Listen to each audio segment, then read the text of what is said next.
স্বাভাবিক চলাচলে অক্ষম মানুষের মুখে হাসি ফোটাচ্ছে রাঙামাটি প্রতিবন্ধী সেবা ও সাহায্য কেন্দ্র। এখান থেকে সেবা নিয়ে স্বস্তির জীবনে ফিরে যাচ্ছেন অনেকে। তবে প্রচার না থাকায় এই সেবার খবর পৌঁছাচ্ছে না বেশিরভাগ অসুস্থ মানুষের কাছে।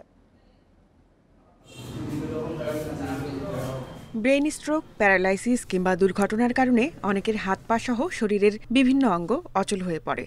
তীব্র কষ্ট আর নানা প্রতিবন্ধকতা নিয়ে বেঁচে থাকতে হয় তাদের। যন্ত্রণা আর পরনির্ভরশীলতার কারণে হীনমন্যতায় ভুগতে থাকেন অনেকেই। এসব রোগী নিয়ে কাজ করছে রাঙামাটি প্রতিবন্ধী সেবা ও সাহায্য কেন্দ্র।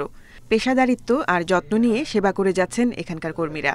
তাদের সেবায় অনেকেই ফিরে যাচ্ছেন সুস্থ জীবনে। আমাকে বিছানা থেকে দুইজনে ধরে উঠাইতে হইতো বসতে গেলে, তবে আস্তে আস্তে একা একা হাত লড়াইতে পারছি, সবকিছু করতে পারছি যখন এখানে আসার পর। আগে তো দাঁড়াইতে পারতো না বা এটাও চালাইতে পারতো না, ধরে ধরে চালাতে হতো।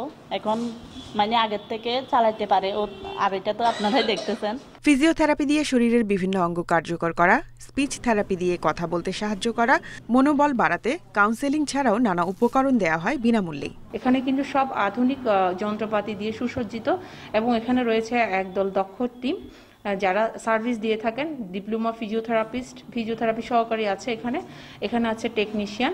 সবাই মিলে এখানে দক্ষ জনবলের মাধ্যমে চিকিৎসা দেওয়া হয়। কেন্দ্রটি শুধু জেলা শহরে সীমাবদ্ধ না রেখে উপজেলাতেও চালুর দাবি স্থানীয়দের। উপজেলা লেভেলে আমাদের অফিস হয়, প্রতিবন্ধী সেবা সাহায্য যখন যদি প্রতিস্থাপন করা হয় তখন দেখা যাবে